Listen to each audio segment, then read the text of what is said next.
നമസ്കാരം. എല്ലാ പ്രേക്ഷകർക്കും മിനിസ്റ്റർ ഓൺ എ മിഷൻ എന്ന പരിപാടിയിലേക്ക് ഒരിക്കൽ കൂടി സ്വാഗതം. Malabar gold and diamonds presents Times of India People TV minister on a mission powered by Kerala chamber of commerce and Ramraj. പീപ്പിൾ ടിവിയും ടൈംസ് ഓഫ് ഇന്ത്യയും ചേർന്ന് അവതരിപ്പിക്കുന്ന ഈ പരിപാടിയിൽ ഇന്ന് അതിഥിയായി എത്തുന്നത് മന്ത്രി ശ്രീ കെ രാജു. അഡ്വക്കേറ്റ് കെ രാജു ഹാട്രിക് കരുത്തിന്റെ പിൻബലത്തിൽ വനം വന്യജീവി വകുപ്പ് മന്ത്രിയായി. അഞ്ചൽ, നെടിയറ, നെട്ടയം, പുത്തൻവീട്ടിൽ ആദ്യകാല കമ്മ്യൂണിസ്റ്റ് ജി കരുണാകരന്റെയും പങ്കജാക്ഷിയുടെയും മകനായി ജനനം. ASFലൂടെ പൊതുപ്രവർത്തന രംഗത്തെത്തി. പൊളിറ്റിക്സിൽ ബിരുദം നേടിയ കെ രാജു പിന്നീട് നിയമബിരുദവും കരസ്ഥമാക്കി. 35 വർഷമായി അഭിഭാഷകൻ. CPI സംസ്ഥാന കൗൺസിൽ അംഗം. 2006 തെരഞ്ഞെടുപ്പിൽ CMP നേതാവ് MV രാഘവനെ പരാജയപ്പെടുത്തി ആദ്യമായി നിയമസഭയിൽ. 2011 18,000-ലധികം വോട്ടുകൾക്ക് വിജയിച്ച് നിയമസഭയിലെത്തിയപ്പോൾ ഇത്തവണ അത് 33,000-ന് മുകളിലേക്ക് ഉയർത്തിയാണ് മന്ത്രി കസേരയിലേക്ക് എത്തിയത്. സൗമ്യൻ, മിതഭാഷി, ആദർശങ്ങളിൽ വിട്ടുവീഴ്ചയില്ലാത്ത കമ്മ്യൂണിസ്റ്റ്. സ്വന്തം മണ്ഡലമായ പുനലൂരിൽ മികച്ച പ്രകടനം കാഴ്ചവെച്ച കെ രാജുവിൽ നിന്ന് കേരളവും പ്രതീക്ഷിക്കുകയാണ് ഏറെ. മന്ത്രി കൈകാര്യം ചെയ്യുന്ന വകുപ്പുകളുമായി ബന്ധപ്പെട്ട വിദഗ്ധരായ, അതേക്കുറിച്ച് സംസാരിക്കാൻ കഴിവുള്ള അതിഥികൾ തന്നെ നമുക്ക് എത്തിയിട്ടുണ്ട്. ബഹുമാനപ്പെട്ട മന്ത്രി കൈകാര്യം ചെയ്യുന്നത് നമുക്കെല്ലാവർക്കും അറിയാവുന്നതുപോലെ വനം വകുപ്പ്, ക്ഷീര വകുപ്പ്, ഒപ്പം തന്നെ മൃഗശാല തുടങ്ങിയ രംഗങ്ങളാണ് കൈകാര്യം ചെയ്യുന്നത് എന്ന് നമുക്കറിയാം. വളരെയേറെ ജനങ്ങളുമായി ബന്ധപ്പെടുന്നതും നേരിട്ടും പരോക്ഷമായും പിന്നീട് ഒരുപാട് കാര്യങ്ങൾ ജനങ്ങൾക്ക് വേണ്ടി ചെയ്യാനുള്ളതുമായ വകുപ്പാണ്.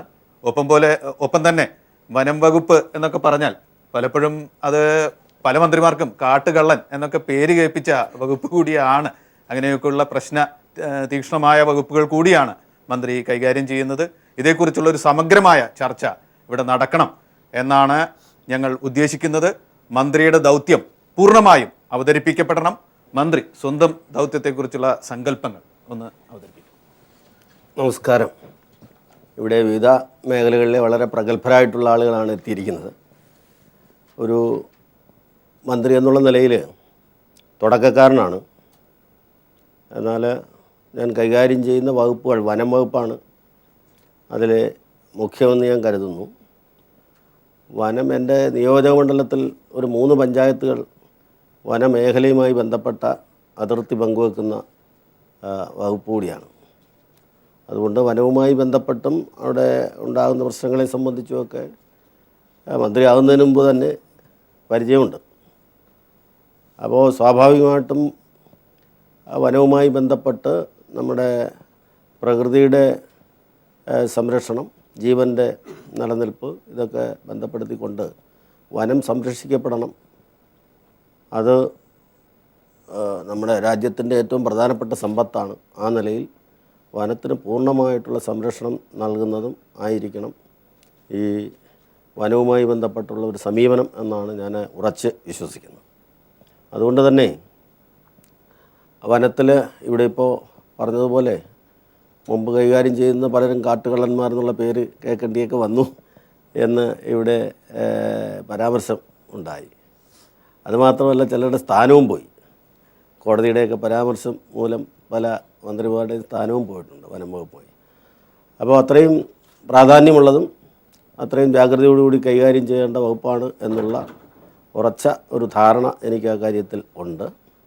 നമ്മുടെ ഈ മനുഷ്യൻ്റെ ജീവനും പ്രകൃതിയും സംരക്ഷിക്കാൻ വനത്തെ സംരക്ഷിക്കുക എന്നുള്ളത് ഏറ്റവും പ്രധാനമാണ്. വനവിഭവങ്ങൾ സംരക്ഷിക്കുക എന്നുള്ളതും ഏറ്റവും പ്രധാനമാണ്. വന്യജീവികളെ സംരക്ഷിക്കുക എന്നുള്ളതും അതിലേറെ പ്രധാനപ്പെട്ട സംഗതിയാണ്. അപ്പോൾ അതിനനുസൃതമായിട്ടുള്ള ഒരു സമീപനം തന്നെ ആയിരിക്കും ആ കാര്യത്തിൽ ഒരു മന്ത്രി എന്നുള്ള രീതിയിൽ ഞാൻ പൊതുവിൽ എടുക്കുന്നത് എന്നാണ് അതുമായി ബന്ധപ്പെട്ട് പറയാനുള്ളത്. രണ്ടാമതായി മൃഗസംരക്ഷണവും അതുപോലെ ക്ഷീരവികസനവുമുണ്ട്. മൃഗസംരക്ഷണം, ക്ഷീരവികസനം എന്ന് പറയുമ്പോൾ അത് നമ്മുടെ സാധാരണ ഗ്രാമീണ മേഖലയിലെ ആളുകൾക്ക് വളരെയധികം സഹായകരമായിട്ടുള്ള സമീപനം സ്വീകരിക്കാൻ കഴിയാവുന്ന 2 വകുപ്പുകളാണ്. അപ്പോൾ ക്ഷീരകൃഷിയിൽ ഏർപ്പെട്ടിരിക്കുന്ന 10,000-കണക്കിന് ആളുകൾ കേരളത്തിലുണ്ട്. ഏറ്റവും പ്രധാനപ്പെട്ട ഒരു മേഖല തന്നെയാണ് ക്ഷീര മേഖല എന്ന് പറയുന്നത്. അതിഞ്ഞ് പാറശാല മുതൽ അങ്ങ് അറ്റം വരെ കാസർഗോഡ് വരെ ഈ ക്ഷീര കർഷകർ നമ്മുടെ കേരളത്തിൽ നമുക്ക് കാണാൻ കഴിയും. നല്ല മെച്ചപ്പെട്ട നിലയിൽ പ്രവർത്തിക്കുന്ന ക്ഷീര സംഘങ്ങളുണ്ട്. അതിൻ്റെ ഒരു അപ്പെക്സ് ബോഡി എന്നുള്ള രീതിയിൽ നമ്മുടെ മിൽമ, അതുപോലെ കാലി വളർത്തൽ, പശുവിനെ വളർത്തി അതിൻ്റെ വരുമാനം കൊണ്ട് ജീവിക്കുന്ന ധാരാളം ആളുകൾ നമ്മുടെ നാട്ടിലുണ്ട്.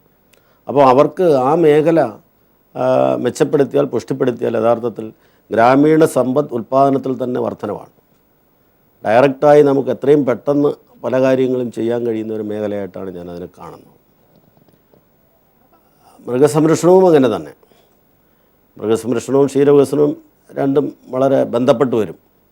മൃഗസംരക്ഷണം ഇപ്പോൾ കന്നുകുട്ടി പരിപാലനം പോലെയുള്ള പദ്ധതികൾ ഗവൺമെൻറ് നടപ്പിലാക്കുന്നുണ്ട്.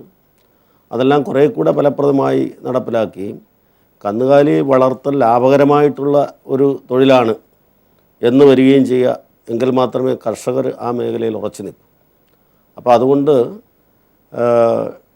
ക്ഷീര കർഷക മേഖലയിലും അതുപോലെ തന്നെ മൃഗസംരക്ഷണ മേഖലയും നൂതനങ്ങളായിട്ടുള്ള പല പദ്ധതികളും ആവിഷ്കരിച്ചുകൊണ്ട് കർഷകൻ്റെ സാമ്പത്തിക വരുമാനം കുറേ കൂടെ മെച്ചപ്പെടുത്താൻ ഉതകുന്ന രീതിയിലുള്ള പല പ്രോജക്റ്റുകൾ നടപ്പിലാക്കണം എന്ന് മനസ്സിലുണ്ട്. അതോടൊപ്പം ഞാൻ സത്യപ്രതിജ്ഞ ചെയ്ത് കഴിഞ്ഞ ഉടനെ തന്നെ ഒരു ലക്ഷ്യം പ്രഖ്യാപിച്ചു.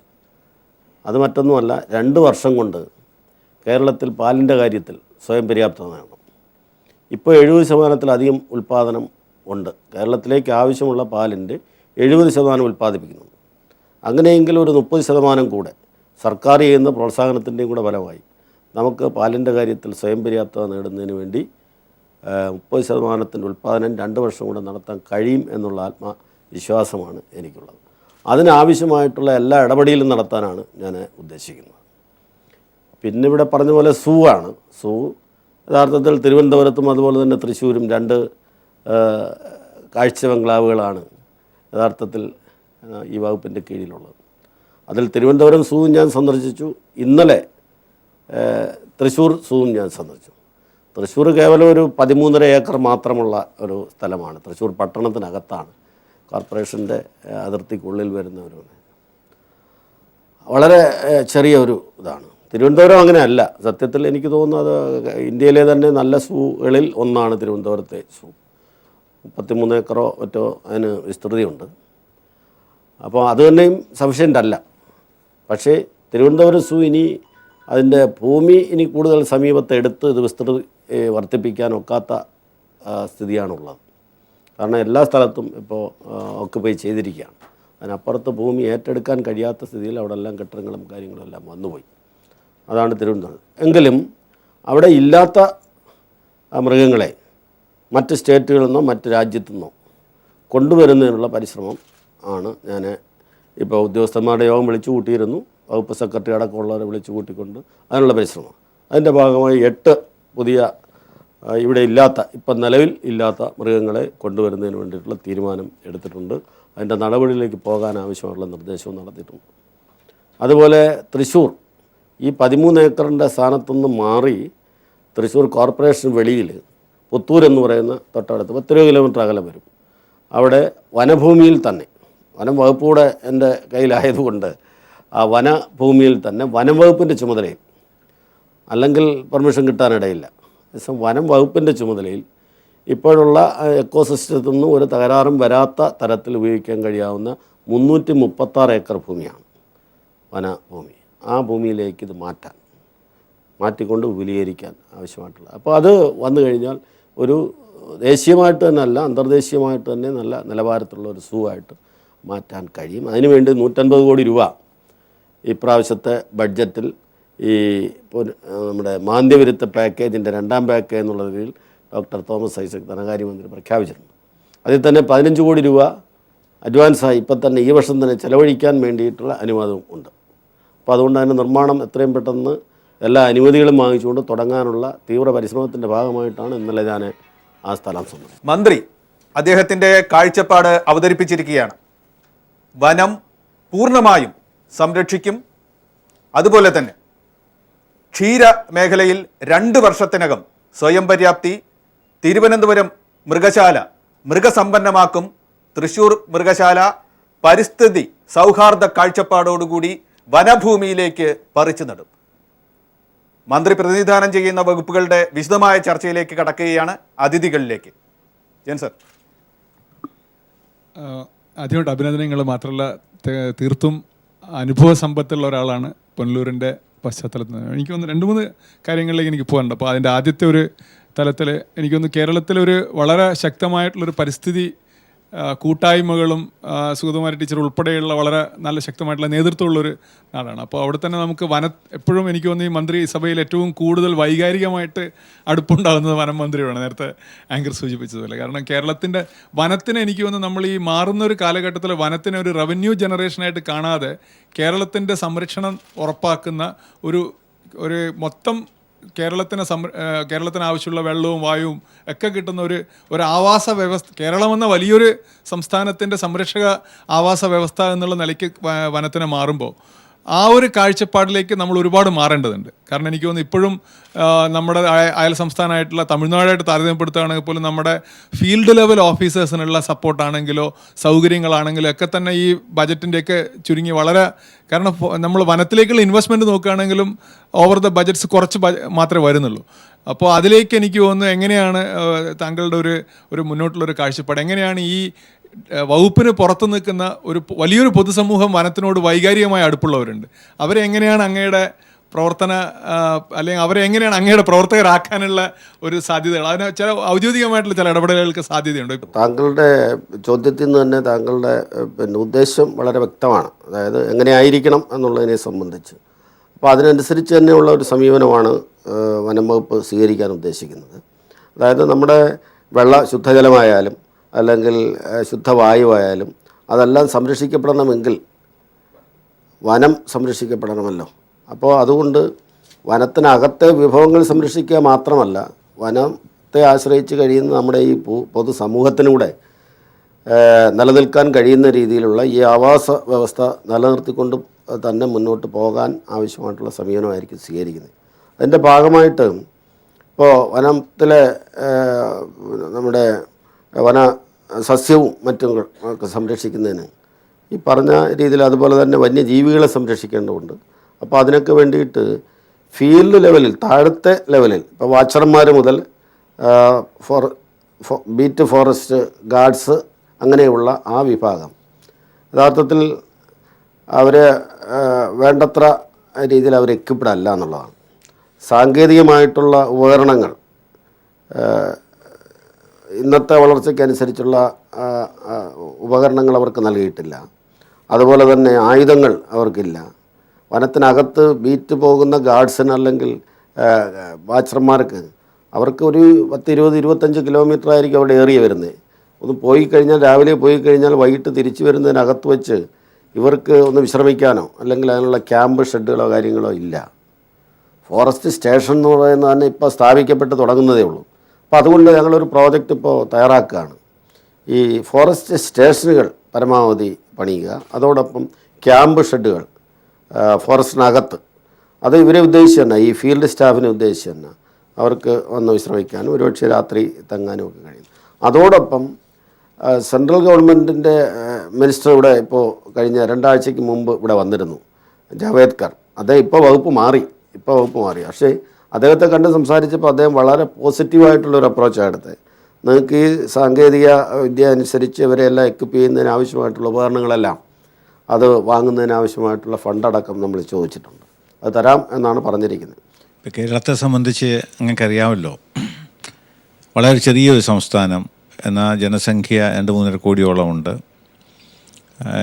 ഈ പശ്ചിമഘട്ടത്തിൻ്റെ ഭാഗമായ കേരളം ഹോട്ട്സ്പോട്ടായിട്ടാണ് അറിയപ്പെടുന്നത്. വളരെയധികം സസ്യജന്തുജാലങ്ങളുടെ ഒരു ആവാസ കേന്ദ്രമാണ്. ഇങ്ങനെയുള്ള ഒരു സംസ്ഥാനത്ത് ഇപ്പോൾ ജനങ്ങളും വന്യമൃഗങ്ങളും തമ്മിലുള്ള ഒരു സംഘർഷം പല മേഖലകളിലും ഉണ്ടാകുന്നുണ്ട്. പ്രത്യേകിച്ച് ഇന്നലെ പോലും ഒരു ആന വെടിയേറ്റ് മരിച്ചു.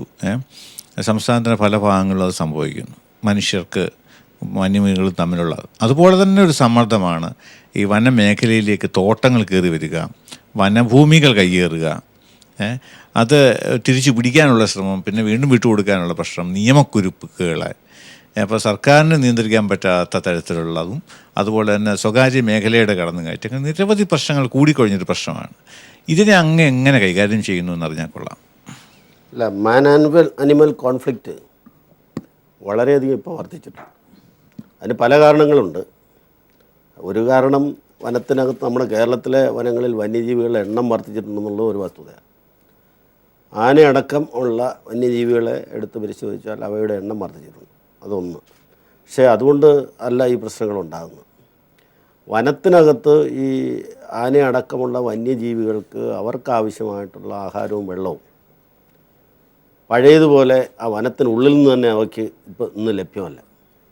അതാണ് ഏറ്റവും പ്രധാനം. ഒരു ജീവിക്ക് വെള്ളം കുടിക്കണ്ടേ? ഇപ്പോൾ വെള്ളമില്ലാത്ത സമയത്താണെങ്കിൽ അവർ ഇനി വെള്ളമുള്ള പ്രദേശത്തേക്ക് അവർ വരുമെന്നുള്ളത് വളരെ സ്വാഭാവികമാണ്. അതാണിപ്പോൾ സംഭവിച്ചുകൊണ്ടിരിക്കുന്ന ഒന്ന്. മറ്റൊന്ന്, ആഹാരം. വനത്തിനകത്ത് അവർക്ക് മതിയായോളം ആഹാരം കിട്ടുന്നില്ല. മൂന്നാമത്, വനത്തോട് ചേർന്നുള്ള ഭാഗത്ത് വരുന്ന സ്വകാര്യ ഭൂമികളിൽ നല്ല സമൃദ്ധമായിട്ടുള്ള കൃഷിയുണ്ട് കേരളത്തിൽ. അതിനോട് ചേർന്ന് വരെ കൃഷിയുണ്ട്, വനത്തിൻ്റെ അതിർത്തി വരെ.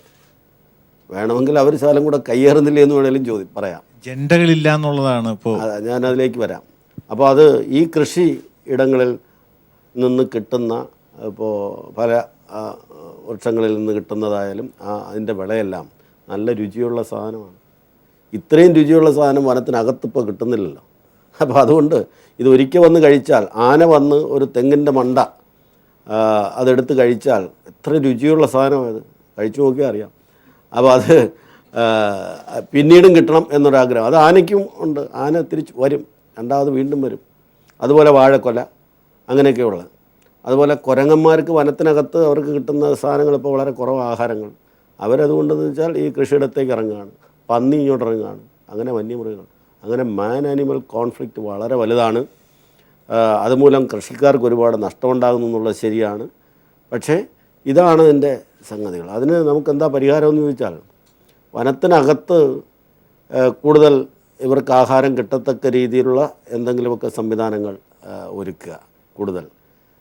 രണ്ട്, വെള്ളം വനത്തിനകത്ത് തന്നെ ആവശ്യത്തിന് അതിന് മഴക്കുഴികൾ എടുക്കുകയോ അല്ലെങ്കിൽ വല്ല തടാകങ്ങളും ഉണ്ടെങ്കിൽ അത് കൂടുതൽ വൃത്തിയാക്കുക, അത് നിറച്ചിടുന്നതിനാവശ്യമായിട്ടുള്ള കൃത്രിമമായിട്ട് തന്നെ അങ്ങനെ ചെയ്യാൻ കഴിയുമെങ്കിൽ ചെയ്യുന്നതുകൊണ്ടും കുഴപ്പമില്ല വനത്തിനകത്ത്. അപ്പോൾ വെള്ളം കുടി എല്ലാം അവിടെ വെച്ച് കിടക്കും. അപ്പോൾ ഇങ്ങോട്ട് ഇറങ്ങി വരുന്നത് കുറയും. പിന്നെ ഒരു ബോധവൽക്കരണത്തിൻ്റെ വിഷയമാണ്. വനത്തോട് ചേർന്നുള്ള ഈ കൃഷികൾ കുറച്ചകലെ ആക്കി കഴിഞ്ഞാൽ വന്യമൃഗങ്ങൾ പെട്ടെന്ന് ഇറങ്ങി വന്ന് അതിനോട് ചേർന്ന് കിടക്കുന്ന എടുക്കാൻ വേണ്ടിയുള്ള. സർ, ഞാൻ ക്ഷീരമേഖലയായിട്ട് ബന്ധപ്പെട്ടാണ് ഇവിടെ എത്തിയത്. ക്ഷീരമേഖല ഇന്ന് വളരെയധികം പ്രതിസന്ധികൾ നേരിട്ടുകൊണ്ടിരിക്കുന്നു. ഒന്നാമത്തെ കാര്യമെന്ന് വെച്ചാൽ തീറ്റപ്പുല്ലിൻ്റെ ലഭ്യത കുറവ്, അമിതമായ അതിന് കൊടുക്കുന്ന തീറ്റകളുടെ അമിതമായ വില, മറ്റ് പശുവിനെ കറക്കാനുള്ള കറവക്കാരുടെ ലഭ്യത കുറവ്, പാലിന് ന്യായമായി ഉൽപ്പാദിപ്പിക്കുന്ന പാലിന് അതിൻ്റേതായ രീതിയിലുള്ള വില കിട്ടുന്നില്ല. അതുപോലെ എല്ലാ അന്യ സംസ്ഥാനത്തിൻ്റെ ആശ്രയിച്ചുകൊണ്ടിരിക്കുന്ന ഒരു മേഖലയായിട്ടാണ് ഇന്ന് ക്ഷീരമേഖല മാറിക്കൊണ്ടിരിക്കുന്നത്. ഇതിന് ശാശ്വതമായ ഒരു പരിഹാരം അങ്ങ് മിനിസ്റ്ററായതിനു ശേഷം എന്താണ് ചെയ്യാൻ ഉദ്ദേശിച്ചത് അറിഞ്ഞാൽ കൊള്ളാമായിരുന്നു. ഞാൻ ആദ്യം എൻ്റെ ലക്ഷ്യങ്ങൾ പറഞ്ഞ കൂട്ടത്തിൽ തന്നെ പറഞ്ഞു. 2 വർഷം കൊണ്ട് പാലിൻ്റെ കാര്യത്തിൽ സ്വയം പര്യാപ്തം നേടണം. അതിന് എല്ലാ ക്ഷീരകർഷകരും കർഷക സംഘങ്ങളുടെയും പൊതുസമൂഹത്തിൻ്റെയും എല്ലാ സഹായവും വേണം. അതാണ് എനിക്ക് ആദ്യമായിട്ട് അഭ്യർത്ഥിക്കാനുള്ളത്. ഞാൻ പറയാം, നമ്മുടെ കർഷകർക്ക് യഥാർത്ഥത്തിൽ ക്ഷീരകർഷകർ തൃപ്തരല്ല, സംതൃപ്തരല്ല. കാരണം അവർക്ക് അവരുടെ അധ്വാനത്തിനും മുതൽ മുടക്കിനും അനുസരിച്ചുള്ള റിട്ടേൺ അതിൽ നിന്ന് കിട്ടുന്നില്ല. ലാഭമോ നഷ്ടമോ എന്നുള്ള വേറൊരു വിഷയം. നഷ്ടമാണെന്ന് ഞാൻ പറയത്തില്ല, പക്ഷേ അവർ ചെയ്യുന്ന അധ്വാനത്തിനനുസരിച്ചുള്ള ഒരു തിരിച്ചൊരു റിട്ടേൺ കിട്ടുന്നില്ല. നഷ്ടമാണ്, പ്രതിസന്ധിയിലാണെന്നാണ് പറഞ്ഞത്. അതുകൊണ്ട് സംതൃപ്തരല്ല കർഷകർ സംതൃപ്തരല്ല എന്നുള്ളത് സത്യമാണ്. കാരണം അവർക്ക് കുറേ കൂടെ വില കിട്ടണം, അവർക്ക് കുറേ കൂടെ ലാഭം കിട്ടണം. ആ നിലയിൽ വന്നെങ്കിൽ മാത്രമേ ആ രംഗത്തേക്ക് കൂടുതൽ ആളുകളെ അട്രാക്റ്റ് ചെയ്യാൻ കഴിയൂ. പുതിയ തലമുറയിൽപ്പെട്ടവരാരും പശുവിനെ വളർത്താനും ആടിനെ വളർത്താനും ഒന്നും വരുന്നില്ല. അതിൻ്റെ കാരണം ഒരു മതിപ്പുള്ള ജീവന മേഖലയായിട്ട് കരുതപ്പെടുന്നില്ല. അതിൻ്റെ കാരണം എന്ന് പറയുന്നത് മറ്റ് പല മേഖലയിലും കിട്ടുന്ന വരുമാനം, കുറച്ച് സമയം ജോലി എടുത്താൽ പോലും ചില മേഖലകളിൽ നല്ല വരുമാനം കിട്ടും, അല്ലെങ്കിൽ ആ കിട്ടുന്ന ആദായം ഇവിടെ ലഭിക്കുന്നില്ല. അതാണ് വിഷയം. ആദായം കുറേ കൂടെ ലഭിച്ചാൽ ഇന്ന് ആ രംഗത്തുള്ളവർ ഉറച്ചു നിൽക്കും, മറ്റാളുകൾ ഇതൊരു സംരംഭം എന്നുള്ള നിലയ്ക്കോ ഒരു തൊഴിലവസരം എന്നുള്ള നിലയ്ക്കോ വരികയും ചെയ്യും. ഇവിടെ ഇപ്പോൾ അതുണ്ടാകുന്നില്ല. ഞാൻ അതുകൊണ്ട് ഉദ്ദേശിക്കുന്നത് എല്ലാ അർത്ഥത്തിലും കാലി വളർത്തലിനെ സഹായിക്കുന്നതിന് ഗവൺമെൻറ് ഇടപെടണം. ഇപ്പോൾ ഉദാഹരണത്തിന് പറഞ്ഞാൽ ഇപ്പോൾ കന്നുകാലികളെ ഇൻഷുർ ചെയ്യുന്നു. ഒരു 35,000-40,000 രൂപ വിലയുള്ള ഒരു കന്നാലി പശുവിനെ വാങ്ങിച്ചിട്ടുണ്ടെന്നാണ്. ഒരു അസുഖം വന്ന് ചത്തുപോയാൽ ഇയാൾ ലോൺ എടുത്തായിരിക്കും ചിലപ്പോൾ ഇയാളെ കാര്യം പോക്കാവില്ല, കർഷകൻ്റെ കാര്യം പോക്കാം. അപ്പോൾ അതുകൊണ്ട് ഇൻഷുർ ചെയ്യണം. ഇൻഷുർ ചെയ്താൽ ആ തുക കിട്ടുമെന്നുള്ള ഉറപ്പ് വേണം. ഇപ്പോൾ ഇൻഷുറൻസ് കമ്പനിക്കാർ പലരും ചിലർ വ്യക്തിപരമായി ഇൻഷുർ ചെയ്യുന്നെങ്കിലും പരമാവധി എങ്ങനെ കാശ് കൊടുക്കാതിരിക്കാൻ നോക്കും. അങ്ങനെയുള്ളൊരു സമീപനമുള്ളത്. എല്ലാ കന്നുകാലികളെയും ഇൻഷുർ ചെയ്യണം. അങ്ങനെ ഇൻഷുർ ചെയ്യുന്നതിന് ഗവൺമെൻറ്റേതായിട്ടുള്ളൊരു പങ്കുകൂടെ വഹിക്കണം. ഇപ്പോൾ വഹിക്കുന്നില്ല, ഇല്ലേ? ഇപ്പോൾ വഹിക്കുന്നില്ല.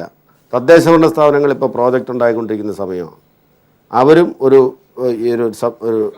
അവരൊരു കമ്പോണൻറ്റ്. പിന്നെ നമ്മുടെ ക്ഷീരസംഘങ്ങളുണ്ട്, മിൽമ ഉണ്ട്. ഇവരെല്ലാവരും കൂടെ ചേർന്നാൽ കർഷകന് ഒരു പൈസയും ഇൻഷുറൻസിന് ചിലവില്ലാതെ ബാക്കി, അല്ലെങ്കിൽ അവരുടെ ഒരു വീതവും കൂടെ ഉണ്ടെന്ന് വെച്ചോ, എല്ലാ കന്നുകാലികളെയും ഇൻഷുർ ചെയ്യാൻ കഴിയും. അതെ സാർ. സാർ, ഇതിൽ സംഭവിച്ചുകൊണ്ടിരിക്കുന്ന ഏറ്റവും ഇത് കാർഷിക മേഖലയായിട്ട് ഉൾപ്പെടുത്തിയിട്ടില്ല. ഇത് ക്ഷീരമേഖല ഒരിക്കലും നമ്മളൊരു ലോൺ എടുത്തു കഴിഞ്ഞാൽ 13-14% പലിശയാണ്. പക്ഷേ കാർഷിക മേഖലയ്ക്ക് അത് 4%, 7%. ഇത് ഏറ്റവും വലിയ പ്രതിസന്ധി എന്ന് പറയുന്നത് 14% പലിശയ്ക്ക് നമ്മൾ ബാങ്കിൽ നിന്ന് വായ്പ എടുത്തു കഴിഞ്ഞാൽ ഈ പൈസ ഈ കർഷകന് 3 മാസമാണ് കറവ പീരീഡ്. അത് കഴിയുമ്പോൾ അത് ഗർഭിണിയാകുമ്പോൾ വറ്റിയങ്കാല കറവ 5-6 മാസം വരെയാണ് മാക്സിമം പാല് കിട്ടും. അത് കഴിഞ്ഞാൽ കിട്ടത്തില്ല. അപ്പോൾ ഇതിന് ഈ ബാക്കി വരുന്ന വറ്റിയങ്കാല സംരക്ഷണം ഗവൺമെൻറ്റിൻ്റെ ഭാഗത്തു നിന്ന് നമുക്ക് തീറ്റ സബ്സിഡി കിട്ടിയാൽ നമുക്ക് നിലനിന്ന് പോകാം. കാരണം ഇത് 3 മാസത്തെ പാല് കൊണ്ട് അതിനെ 9 മാസം അതിനെ സംരക്ഷിക്കേണ്ട ഒരു അവസ്ഥ വരുന്നു. അപ്പോൾ ഇത് കാരണം കർഷകൻ നഷ്ടത്തിലേക്ക് പോകുന്നു. അപ്പോൾ ഇതിൻ്റെ ഏറ്റവും വലിയ വിഷയം എന്ന് വെച്ചാൽ മെഡിസിൻ്റെ കാര്യം. ഗവൺമെൻറ്റിൻ്റെ ഡോക്ടർമാരുടെ ലഭ്യതക്കുറവ്, ഡോക്ടർമാരെ കിട്ടാനില്ല. ഡോക്ടർമാർ പറയുന്ന അതാത് പഞ്ചായത്തുകളിൽ താമസിക്കുമെന്ന് പറഞ്ഞെങ്കിലും ഇവർ മറ്റ് ദൂര സ്ഥലങ്ങളിൽ താമസിക്കുക, അവരുടെ ടൈം പീരീഡ് കഴിഞ്ഞ് കഴിഞ്ഞാൽ അവരുടെ മൊബൈൽ സ്വിച്ച് ഓഫ് ചെയ്യും. ഒരു കർഷകന് ആവശ്യത്തിന് ഡോക്ടർമാരെ ലഭ്യമല്ല. അതാണ് ഏറ്റവും വലിയൊരു വിഷയം വരുന്നത്. പിന്നെ നമ്മളുടെ പാലുകൾ, ഈ പാലുകൾ നമ്മൾ മിൽമയിൽ കൊണ്ടുപോയാൽ മിൽമ എടുക്കുന്ന 26 രൂപയ്ക്കാണ്. 26-27 അവർ റീഡിങ്ങും ഫാക്റ്റും ഒക്കെ നോക്കിയെടുക്കുമ്പോൾ 26-28 രൂപയാണ്. ഇത് വെളിയിൽ പറയുന്നു കർഷകന് 40 രൂപ കിട്ടുന്നു, 36 ഇല്ല. 26 രൂപ 27 രൂപയെ കൂടുതൽ കർഷകന് ലഭിക്കുന്നില്ല. അത് കാരണം ഇന്ന് തീറ്റ വില, ഒരു ചാക്ക് തീറ്റ 50 കിലോയുടെ തീറ്റ 1120 രൂപയാണ്. ഈ 1120 രൂപയുടെ തീറ്റ നമുക്ക് ഗവൺമെൻറ്റിൻ്റെ ഭാഗത്ത് നിന്നും നമുക്ക് മറ്റൊരു സബ്സിഡി ഇല്ലെങ്കിൽ തീറ്റ പകുതി വിലയ്ക്ക് സബ്സിഡി റേറ്റ് തന്നു കഴിഞ്ഞാൽ ഈ മേഖല ഭംഗിയായിട്ട് കൊണ്ടുപോകാൻ സാധിക്കും. താങ്കൾ 80 പശുക്കളെ വളർത്തുന്ന കർഷകനാണ്, വളരെ അനുഭവസ്ഥനായിട്ടുള്ള ആളാണ്. ഈ രംഗത്ത് നിൽക്കുന്ന പ്രധാന പ്രശ്നങ്ങൾ തന്നെയാണ് നിങ്ങൾ ഇവിടെ അവതരിപ്പിച്ച്. ഒന്ന്, ക്ഷീര മേഖലയെ അതൊരു ഈ പറയുന്ന രീതിയിൽ കൃഷി ഐറ്റമായിട്ടല്ല ഗവൺമെൻറ്, പ്രത്യേകിച്ച് സെൻട്രൽ ഗവൺമെൻറ്റാണ് അതിലൊരു തീരുമാനം കണക്കാക്കുന്നത്. അതുകൊണ്ട് എന്ത് വരുന്നതെന്ന് വെച്ചാൽ കാർഷിക ലോൺ 4% കിട്ടും, ഇല്ലേ? കാർഷിക ലോൺ നെൽകൃഷിക്ക് വേണ്ടിയിട്ട് ഇപ്പോൾ പലിശയില്ലാതെ ലോൺ കൊടുക്കുന്നുണ്ട് നെൽകൃഷിക്ക്.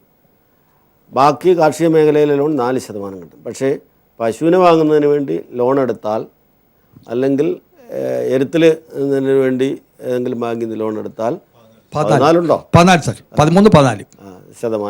അത്രയും കൊടുക്കേണ്ടി വരും.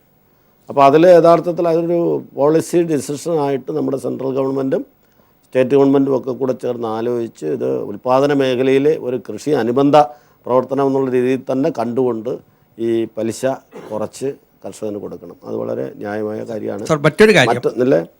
മറ്റൊന്ന് കാലിത്തീറ്റ. നിങ്ങൾ പറഞ്ഞത് വളരെ കറക്റ്റാണ്. കാലിത്തീറ്റയ്ക്ക് വലിയ വിലയാണ്, കൂടിക്കൊണ്ടിരിക്കുക. പിന്നെ ഈ ചേംബർ ഓഫ് കൊമേഴ്സുകാർക്കൊക്കെ ചിലപ്പോൾ അത് അറിയാമായിരിക്കും, അല്ലേ? ദിവസവും കൂടുക, ദിവസവും ഇല്ലെങ്കിലും ആഴ്ചയായിട്ട് കൂടിക്കൊണ്ട് കഴിഞ്ഞ മാസം 2 പ്രാവശ്യം കൂടി. അപ്പോൾ അതുകൊണ്ട് അത് ഈ കർഷകരെ വളരെയധികം ബാധിക്കുന്നുണ്ട്. കാലിത്തീറ്റയുടെ വിലയാണ് യഥാർത്ഥത്തിൽ ഇപ്പോൾ അവർക്ക് തീരെ താങ്ങാനൊക്കാത്ത ഇത് കിടക്കുന്നത്. ഈ മറ്റേ പുല്ലുണ്ടെങ്കിൽ, തീറ്റപ്പുല്ല് പാലുൽപാദനത്തിനും സഹായകരമാണ്. പശുവിന് ഏറ്റവും നല്ല തീറ്റപ്പുല്ലാണ്. ആ തീറ്റപ്പുല്ല് ആവശ്യമായിട്ട് കൃഷി ചെയ്യപ്പെടുന്നില്ല. പക്ഷേ തീറ്റപ്പുല്ല് നമ്മളെല്ലാവരും കൂടെ ശ്രമിച്ചാൽ, എല്ലാവരും വെച്ചാൽ വിവിധ വകുപ്പുകൾ കോർഡിനേറ്റ് ചെയ്ത് പ്രവർത്തിച്ചാൽ ആവശ്യമായിട്ട് തീറ്റപ്പുല്ല് ഇവിടെ ഉൽപ്പാദിപ്പിക്കാം. കാരണം സർക്കാരിൻ്റെ ഫാമുകളുണ്ട്, റവന്യൂ വകുപ്പിൻ്റെ സ്ഥലം വെറുതെ കിടക്കുന്നുണ്ട്, തരിശു കിടക്കുന്നുണ്ട്. പിന്നെ കൃഷി വകുപ്പിൻ്റെ തരിശ് കിടക്കുന്ന സ്ഥലങ്ങളുണ്ട്. ഇതിനെല്ലാം അപ്പുറത്ത് നമ്മുടെ തോട്ടങ്ങളുണ്ടല്ലോ പലതരത്തിൽ. എൻ്റെ മണ്ഡലത്തിൽ തന്നെ എണ്ണപ്പന തോട്ടമുണ്ട്. ഈ എണ്ണപ്പന കൃഷി ചെയ്യുന്നതിൻ്റെ ഇടയ്ക്ക് പുല്ല് കൃഷി ചെയ്യാം, അല്ലെങ്കിൽ നോക്കണമല്ലോ കൃഷി ചെയ്യാൻ കഴിയുമെന്ന്. ഇപ്പം നോക്കാം, ഞാനത് ഉറച്ചിരിക്കുക. അപ്പം തീറ്റപ്പുല്ലിൻ്റെ കാര്യത്തിൽ തീറ്റപ്പുല്ല് കൃഷി പരമാവധി സ്ഥലങ്ങളിലേക്ക് വ്യാപിപ്പിക്കണം. അപ്പോൾ തീറ്റപ്പുല്ല് കേരളത്തിൽ അതൊരു വിഷയമായി വരാതാണ്. ഈ കാലിത്തീറ്റയുടെ വില വർധനവ് അത് അവസാനിപ്പിക്കണം. കാലിത്തീറ്റയ്ക്ക് സബ്സിഡിയും കൊടുക്കണം. കാലിത്തീറ്റ വാങ്ങുന്നതിന് കർഷകർ ഇന്നിപ്പം മിൽമ സബ്സിഡി കൊടുക്കുന്നുണ്ട്. മിൽമ കൊടുക്കും സാർ. അത് ക്വാളിറ്റി വെച്ച് നോക്കുകയാണെങ്കിൽ വെളിയിലുള്ള പ്രൈവറ്റ് തീറ്റയും ഗവൺമെൻറ് ഈ മിൽമയുടെ തീറ്റയും. പിന്നെ വിലയുടെ കാര്യം അങ്ങ് പറഞ്ഞു, വളരെ ശരിയാണ്. പക്ഷേ 28 രൂപ 29 രൂപ കിട്ടുന്നതെന്നാണ് ഞാൻ മനസ്സിലാക്കുന്നത്. പക്ഷേ അത് പാലിന് ലിറ്ററിന്. പക്ഷേ അത് തൃപ്തികരമാണെന്ന് ഞാൻ പറയുന്നില്ല. ഈ കഴിഞ്ഞ ഒരു വർഷം മിൽമയ്ക്ക് 82 കോടി രൂപ ലാഭമുണ്ട്. കഴിഞ്ഞ ഒരു വർഷം ഈ പാല് സംഭരിച്ച് കൊടുത്തതിൻ്റെ വകയിൽ 82 കോടി രൂപ മിൽമയ്ക്ക് ഇവിടെ ഈ സഹകരണ മൂവ്മെൻറ്റിന് ഉണ്ട്. പക്ഷേ ആ 82 കോടിയിൽ കർഷകന് എത്ര കിട്ടുന്നു? കർഷകൻ തൃപ്തനല്ല. കർഷകൻ നേരിട്ട് ബന്ധപ്പെടുന്ന സൊസൈറ്റിക്കാരും തൃപ്തരല്ല. പക്ഷേ അതിൻ്റെ അപ്പെക്സ് ബോഡിയായിട്ടുള്ള മിൽമ കിട്ടുന്നു. അപ്പോൾ പരമാവധി ലാഭം എന്ന് പറയുന്നത് ഈ മേഖലയിൽ ഉണ്ടാക്കുന്ന ലാഭം കർഷകന് കിട്ടണം. ഈ മേഖലയിലെ ഏറ്റവും പ്രധാനപ്പെട്ട ശ്രദ്ധ കേന്ദ്രീകരിക്കേണ്ട കർഷകനെയാണ്. ഇവിടെ ഇപ്പോൾ കേരളത്തിലെ സ്ഥിതി എനിക്ക് മനസ്സിലായത്, ഈ 2 മാസം കൊണ്ട് എനിക്ക് മനസ്സിലായത്, അവിടെ കർഷകനേക്കാൾ പ്രാധാന്യം ഈ സംഭരിക്കുന്ന പിന്നെ സൊസൈറ്റിക്ക്, മിൽമയ്ക്ക്, അപ്പെക്സ് ബോഡിയൊക്കെ ഒക്കെയാണ്. അവർക്ക് നല്ല ലാഭമുണ്ട്. എന്നാൽ ഇതിൻ്റെ ലാഭവും മറ്റും ആദായവും കർഷകന്. അതിൽ ചെറിയ സംശയമുണ്ട് സാർ. ഞാനൊരു സംഘത്തിലെ പ്രസിഡൻ്റാണ്. ഈ സംഘത്തിലെ ജീവനക്കാർക്ക് മൊത്തം ശമ്പളവും ഈ ലോക്കൽ സൈസ് ചെയ്യുന്ന പാലിൽ നിന്നാണ് നമ്മൾ സംഭരിക്കേണ്ടത്. നമുക്ക് ഗവൺമെൻറ്റിൻ്റെ ഭാഗത്ത് ഈ സഹകരണ മേഖലയിൽ ജോലി ചെയ്യുന്ന ആർക്കും ശമ്പളമില്ല. അപ്പം നമ്മൾ 10, 30 അല്ലെങ്കിൽ 500 ലിറ്റർ പാല് അല്ലെങ്കിൽ കിട്ടുകയാണെങ്കിൽ അതിൽ 200 ലിറ്റർ ലോക്കൽ സൈസ് ചെയ്യുമ്പോൾ നമുക്ക് കിട്ടുന്നത് 7 രൂപ 8 രൂപയാണ് ഒരു ലിറ്ററിന്. 36 രൂപയ്ക്കാണ് കൊടുക്കുന്നത്. അപ്പോൾ ഒരേ സമയം സൊസൈറ്റിയുടെ കാര്യവും പ്രസിഡന്റ് എന്നുള്ള നിലയിൽ പറയുകയാണ്. അതെ അതെ, ഈ പാല് വില കുറയുന്നതിന്റെ കാര്യവും പറയുകയാണ്. കഴിഞ്ഞ നിയമസഭയിൽ കഴിഞ്ഞ നിയമസഭയിലും അംഗമായിരുന്നല്ലോ. നിയമസഭയിൽ ഏകകണ്ഠമായി പ്രമേയം പാസ്സാക്കി സെൻട്രൽ ഗവൺമെന്റാണ് ഏതെല്ലാമാണ് ഇതിനകത്ത് ഉൾപ്പെടുത്തേണ്ടത് എന്ന് തീരുമാനിക്കുന്നത്. തൊഴിലുറപ്പ് പദ്ധതിയിൽ ഏതെല്ലാം തൊഴിലുകൾ ഉൾപ്പെടുത്തണം. അത് പക്ഷേ കേന്ദ്രത്തിൽ നിന്ന് അനുമതി കിട്ടിയിട്ടില്ല. കാരണം ഇതാണൊന്ന് കൃഷിയായിട്ട് അംഗീകരിക്കുന്നില്ല എന്നുള്ളത് കൊണ്ട് തന്നെയാണ്. കേരളത്തിലെ വനവിസ്തൃതിയെക്കുറിച്ച് ചില തെറ്റിദ്ധാരണകളുണ്ട്. അടുത്ത കാലത്തെ വനം വകുപ്പിൻ്റെ ഒരു പ്രസിദ്ധീകരണത്തിൽ തന്നെ കണ്ടു, ഇവിടെ 29.1% വനമുണ്ട്. മറ്റുള്ള സംസ്ഥാനങ്ങളെക്കാൾ കൂടുതൽ വിസ്തൃതി നമുക്ക് വനമേഖലയിലുണ്ടെന്ന്. അത് ശരിയല്ല. പുനലൂർ ഡിവിഷനിൽ തന്നെ ഏതാണ്ട് 35,000-ഓളം ഹെക്ടർ വനമുള്ളതിൽ പല ആവശ്യങ്ങൾക്കായിട്ട് വിട്ടുകൊടുത്തതിന് ശേഷം കയ്യേറ്റം, കുടിയേറ്റം, പിന്നെ പ്രോജക്റ്റുകൾക്ക് ഇതെല്ലാം കൊടുത്തതിന് ശേഷം 50% പോലും വനമായിട്ട് ശേഷിച്ചിട്ടില്ല. ശരിയാണ്, 29.1% വനമായിട്ട് റിസർവ് വനമായിട്ട് നോട്ടിഫൈ ചെയ്തിട്ടുണ്ട്. പക്ഷേ അത് 1990-കളിലും 1900-ലും 1902-ലും 1903-ലും ഒക്കെ 100 വർഷങ്ങൾക്ക് മുമ്പ് നോട്ടിഫൈ ചെയ്തേറിയ. അതിനുശേഷം എത്രയോ ആവശ്യങ്ങൾക്ക് വേണ്ടി നമ്മൾ വനത്തിൽ സ്ഥലം വിട്ടുകൊടുത്തു പല കാര്യങ്ങൾക്കും. ഈവൻ 1980-ന് ശേഷം നമ്മുടെ ഫോറസ്റ്റ് കൺസർവേഷൻ ആക്ട് വന്നതിന് ശേഷം തന്നെ 50,000 ഹെക്ടറോളം പല ആവശ്യങ്ങൾക്കായിട്ട് വിട്ടുകൊടുത്തിട്ടുണ്ട്. അപ്പോൾ അതിന് ശേഷം നമുക്കുള്ളത് ഏതാണ്ട് ഒരു 21-22% കൂടിയാൽ കാണും. അതായത് 11,30,000 ഹെക്ടറിൻ്റെ എതിരെ നമുക്ക് 9 ലക്ഷത്തിന് താഴെ 9 ലക്ഷം ഹെക്ടറിന് താഴെ വനമുള്ളൂ. ഇപ്പോൾ 29% പുറത്ത് കേരളത്തിൻ്റെ മൊത്തം വിസ്തൃതിയുടെ 29% അല്ലെങ്കിൽ അതിനൊരല്പം കൂടെ പുറത്ത് വനമുണ്ട് എന്നാണ് കണക്കാക്കപ്പെടുന്നത്.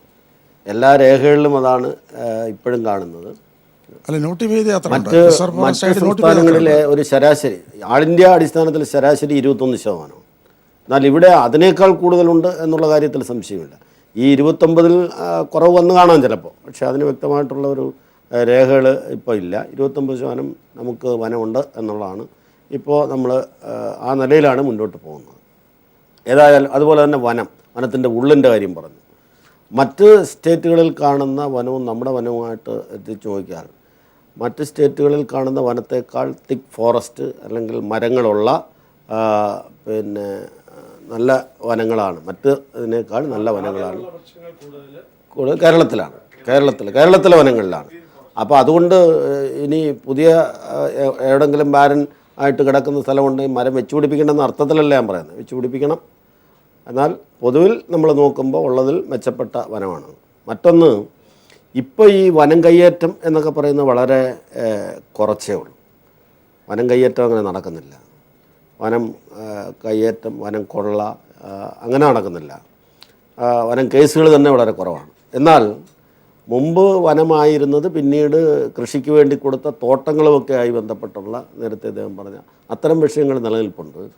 അത് കോടതിയിൽ ധാരാളം കേസുകളുണ്ട്, അങ്ങനെയെല്ലാം ഉണ്ട്. പക്ഷേ കയ്യേറ്റം ഇപ്പോൾ അങ്ങനെ നടക്കുന്നു എന്ന് ചോദിച്ചാൽ ചിലപ്പോൾ ഇടുക്കി ജില്ലയിലും അങ്ങനെയൊക്കെ അല്ലാതെ ഇപ്പോൾ നമ്മുടെ ഈ തെക്കൻ ജില്ലകളിലൊന്നും കയ്യേറ്റവും നടക്കുന്നില്ല, മോഷണവും അങ്ങനെ നടക്കുന്നില്ല, വനവിഭവങ്ങളുടെ മോഷണവും അങ്ങനെ നടക്കുന്നില്ല. ആദിവാസികൾക്ക് തന്നെ അതിനകത്ത് താമസിക്കുന്ന ആദിവാസികൾക്ക് അവരെ സംരക്ഷിക്കുക എന്നുള്ള വനം വകുപ്പിൻ്റെ ഒരു ഉത്തരവാദിത്വത്തിൽ വരുന്നതാണ്.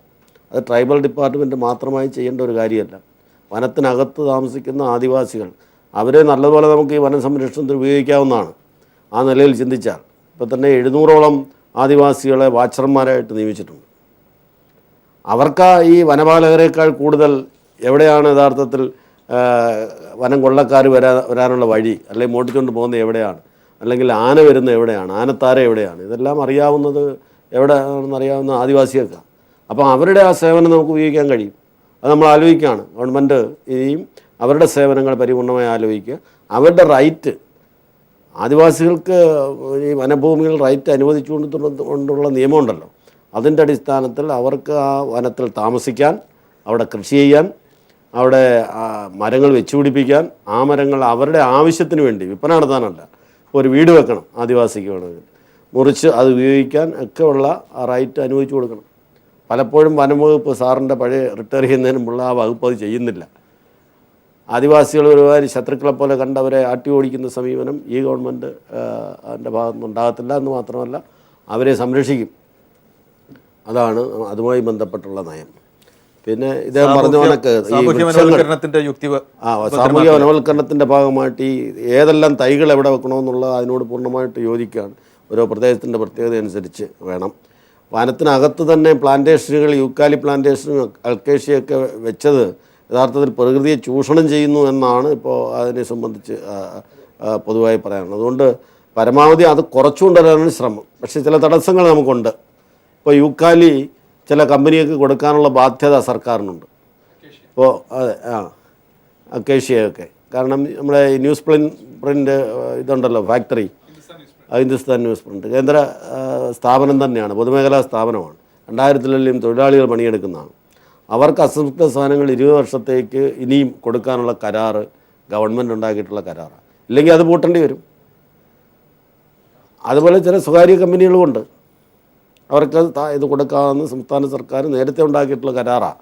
ആ കരാറ് പാലിക്കുന്നതിന് അതുകൊണ്ട് പൂർണ്ണമായിട്ട് യൂക്കാലിപ്റ്റസും അൽക്കേഷ്യയൊക്കെ മാറുക എന്ന് പറയുന്നത് ഉടനെ നടപ്പിലാക്കാൻ ഒക്കത്തില്ല. പക്ഷേ ഈ പറഞ്ഞ നമ്മൾ വനത്തിന് പുറത്തുള്ള സാമൂഹിക വനവൽക്കരണത്തിൻ്റെ ഭാഗമായിട്ട് അതൊന്നും വെച്ച് പിടിപ്പിക്കാതിരിക്കാൻ നമുക്ക് പരമാവധി ശ്രമിക്കാം. പല വൃക്ഷങ്ങളോ അങ്ങനെയൊക്കെ ഉള്ളത് ചെയ്യാം. അതിന് ആവശ്യമായിട്ടുള്ള ഒരു സമീപനം സ്വീകരിക്കാം. ഈ കേരളത്തിൽ ഇന്നിപ്പം തിക്കിലി പോപ്പുലേറ്റഡ് ഒരു സ്റ്റേറ്റാണ്. വളരെയധികം വേസ്റ്റ് ഉണ്ടാക്കുന്നൊരു സ്റ്റേറ്റാണ്. അതായത് കന്നുകാലികളെ ആണെങ്കിലും കോഴികളെ ആണെങ്കിലും കൊന്നിട്ട് ഇതിൻ്റെ കുടൽ ഭാഗങ്ങളെല്ലാം രാവിലെ ആകുമ്പോൾ റോഡുകളിൽ കൂടെ കൊണ്ടിടുന്ന ഒരു സംവിധാനമാണ്. അതിനെ ഈ തിക്കിലി പോപ്പുലേറ്റഡ് ആയിട്ടുള്ള കോർപ്പറേഷൻ ഏരിയകളിൽ ഇത് കളക്ട് ചെയ്യുന്ന ഒരു സെൻറ്റർ ഉണ്ടാക്കിയിട്ട് ഇതിനെ നമുക്ക് വനമേഖലയിൽ, കാരണം കേരളത്തിൻ്റെ ഏരിയൽ ഡിസ്റ്റൻസ് എടുത്തു കഴിഞ്ഞാൽ 35 മുതൽ 60 കിലോമീറ്റർ മാത്രമേ ഏരിയൽ ഡിസ്റ്റൻസ് വരുന്നുള്ളൂ.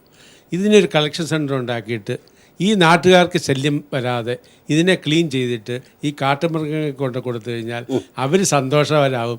ചെറിയ ഇപ്പം തൃശ്ശൂർ സ്റ്റാർട്ട് ചെയ്യുന്ന പോലെയുള്ള സൂ എല്ലാ പ്രദേശത്തും സ്റ്റാർട്ട് ചെയ്യാൻ സാധിക്കുമെന്നാണ് എൻ്റെ വിശ്വാസം. ഞാൻ തമിഴ്നാട്ടിൽ പോയപ്പോൾ ഈ കോഴിയുടെ ഇറച്ചി പ്രോസസ്സ് ചെയ്യുന്ന ഒരു സ്ഥലത്ത് പോയി. ആ ഫാക്ടറി കണ്ടത് ഇതിൻ്റെ കുടൽ ഇതുപോലെയുള്ള ഭാഗങ്ങൾ മുഴുവൻ ക്ലീൻ ചെയ്തിട്ട് അത് പട്ടിക്ക് കൊടുക്കുന്ന ബിസ്ക്കറ്റായിട്ട് കൺവേർട്ട് ചെയ്യുന്നതായിട്ടാണ് കണ്ടത്. അതിൽ നിന്നാണ് ഞാൻ ഈ ക്വസ്റ്റ്യൻ ചോദിക്കാനുള്ളൊരു കാരണം. ആ രീതിയിൽ വെറുതെ വേസ്റ്റായിട്ട് കൊണ്ട് ഇടുകയല്ല, ഇതിനെ ഒരു സംവിധാനം ഉണ്ടാക്കി പ്രോസസ്സ് ചെയ്ത് ഈറ്റബിൾ സാധനമായിട്ട് കൊണ്ട് കൊടുക്കുക. അപ്പോൾ ഈ റോഡിലെ വേസ്റ്റും പട്ടി ശല്യവും കുറച്ച് കുറയും, അവർ സന്തോഷവാനാവും, അവിടെ എല്ലാം ഓരോരോ കാഴ്ചകളാവും. ടിക്കറ്റ് വെച്ച് കഴിഞ്ഞാൽ സർക്കാരിന് വേറെ വരുമാന മാർഗവും കിട്ടും. അത് നടപ്പിൽ വരുത്താൻ നോക്കുക. ഈ കൺസെപ്റ്റിനോട് പൂർണ്ണമായി വിയോജിക്കുകയാണ്. കാരണം വനം വേസ്റ്റ് കൊണ്ട് ഡംപ് ചെയ്യാനുള്ള സ്ഥലമല്ല. ഇത് മാത്രമല്ല, അവിടെ നിന്നാണ് നമ്മളെ ശുദ്ധജലവും ശുദ്ധവായുവും എല്ലാം നമുക്ക് ആവശ്യമായിട്ടുള്ള ശുദ്ധവായു അവിടെ നിന്നല്ലേ ഓക്സിജൻ ലഭിക്കുന്ന ഈ മരങ്ങൾ നിൽക്കുന്നുണ്ടല്ലേ. അപ്പോൾ അതുകൊണ്ട് അവിടെ പരമാവധി അത് ശുദ്ധമായിട്ട് തന്നെ അത് നിൽക്കണം. തിരുവനന്തപുരത്തെ രാജവീതിയുണ്ട്, കവടിയാറ്. അതിൻ്റെ 2 സൈഡുകളിലും മരം വെച്ചിട്ടുണ്ട്. അതിൽ ഇലക്ട്രിക് ലൈൻ പോകുന്നില്ല. അത് മന്ത്രി അതൊരു നമ്മുടെ ഒരു നല്ലൊരു പ്രവർത്തനമായി സ്വീകരിച്ചിട്ട് ഈ PWDയും ഇലക്ട്രിസിറ്റി ബോർഡുമായിട്ട് ഒരു വേദി ഒരുക്കിയിട്ട് ഇനി പുതിയ വീതി കൂട്ടുന്ന റോഡുകൾക്കെങ്കിലും ഇലക്ട്രിക് കേബിൾ അണ്ടർഗ്രൗണ്ടിൽ കൂടി കൊണ്ടുപോവുകയും കണക്ഷൻ കൊടുക്കുകയും ചെയ്യുകയും സൈഡുകളിൽ കൂടി മരം വയ്ക്കാനുള്ള ഒരു മുൻകൈ എടുക്കുമോ? നല്ല നിർദ്ദേശം, അത് നമുക്ക് ആലോചിക്കാവുന്ന കാര്യമാണ്. എനിക്ക് തന്നെ കേബിളാണ് ഇപ്പോൾ.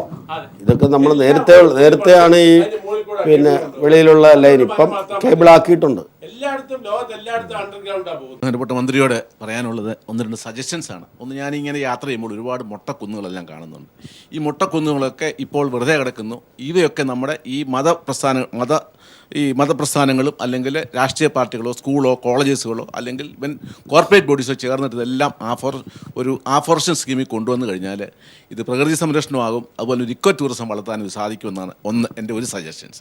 ഇതിൻ്റെ ഫണ്ട് എവിടെ നിന്ന് കിട്ടുമെന്ന് ചോദിച്ചാൽ CSR ഈ വർഷം മുതൽ എല്ലാ കോർപ്പറേറ്റ് ബോഡീസിനും 2% of the profit should be is to be spend for social responsibility ആയിട്ട് CSR സ്കീമുണ്ട്, കോർപ്പറേറ്റ് സോഷ്യൽ റെസ്പോൺസിബിലിറ്റി. ഇതിൻ്റെ ഫണ്ട് നമുക്ക് കേരളത്തിൽ കൊണ്ടുവരാൻ പറ്റും.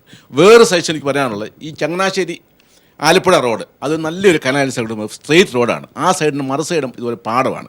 ഈ പാടം മുഴുവൻ നമുക്ക് വേണമെന്നുണ്ടെങ്കിൽ ഈ പാടം ഈ ജർമ്മനിലൊക്കെ യാത്ര ചെയ്യപ്പോൾ ഞാൻ കണ്ടതൊക്കെ ഈ റോഡ് 80 അടി വീതി ലിമിറ്റുമാണ് ഈ ഫോറസ്റ്റ് പിടിപ്പിക്കുന്നത്. ഈ പാടം ഒക്കെ നമുക്ക് വളരെ സൗകര്യകരമായിട്ട് ആ സൈഡിൽ നമുക്ക് മരങ്ങൾ വെച്ച് പിടിപ്പിക്കുകയും ഇതിനകത്തൊരു ഫ്ലോട്ടിംഗ് ഒരു റെസ്റ്റോറൻറ്റ് തുടങ്ങിക്കഴിഞ്ഞാൽ ഈ ആലപ്പുഴ കണ്ടമാനം ടൂറിസ്റ്റുകൾ വരെയും ഗവൺമെൻറ് ഒരുപാട് റവന്യൂ കിട്ടുന്ന ഒരു സംവിധാനമാണ്. പിന്നെ അതുപോലെ തന്നെ വേറെ കാര്യം എല്ലാവരും പറയുന്ന കാര്യങ്ങളാണ് ഈ ബൈപ്പാസൊക്കെ വരുന്നത്. ഈ ബൈപ്പാസ് ഉണ്ടാക്കുന്നതിനൊപ്പം തന്നെ തീർച്ചയായിട്ടും മരം വയ്ക്കാനുള്ള സംവിധാനം വേണം. ഈ ഗവൺമെൻറ് വലിയ റവന്യൂ ആണ്. NH വന്നിട്ട് എത്ര നാളായി എന്ന് മാത്രം റവന്യൂ ഇപ്പോൾ ഗവൺമെൻറ് അന്ന് നല്ല തടികളൊക്കെ വെച്ചത് കിട്ടിയതിന് അതെല്ലാം ഇപ്പോഴും അൺയൂട്ടിലൈസ്ഡ് കിടക്കുകയാണ്. ഇത് ഗവൺമെൻറ് ഫണ്ട് ഉപയോഗിക്കണമെന്ന് ഞാൻ പറയുന്നില്ല. അതുപോലെ ഫോറിനിൽ നിന്ന് ഫണ്ട്സ് നമുക്ക് ധാരാളം ലഭിക്കുമെന്നാണ് എൻ്റെ വിശ്വാസം. വീതിയുള്ള റോഡുകളാണെങ്കിൽ അതിൻ്റെ സൈഡുകളിൽ മരങ്ങൾ വെച്ച് പിടിപ്പിക്കാം.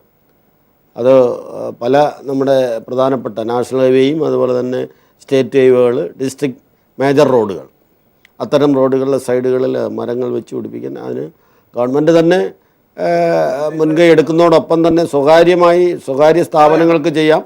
ഈ ഇപ്പോൾ ഉണ്ട്. ഇപ്പം ഈ പറഞ്ഞ നമ്മുടെ പ്രകൃതി സംരക്ഷണ ദിനവുമായി ബന്ധപ്പെടുത്തിക്കൊണ്ട് മിക്കവാറും മതസ്ഥാപനങ്ങൾ അവർ മുന്നോട്ട് വരുന്നുണ്ട്.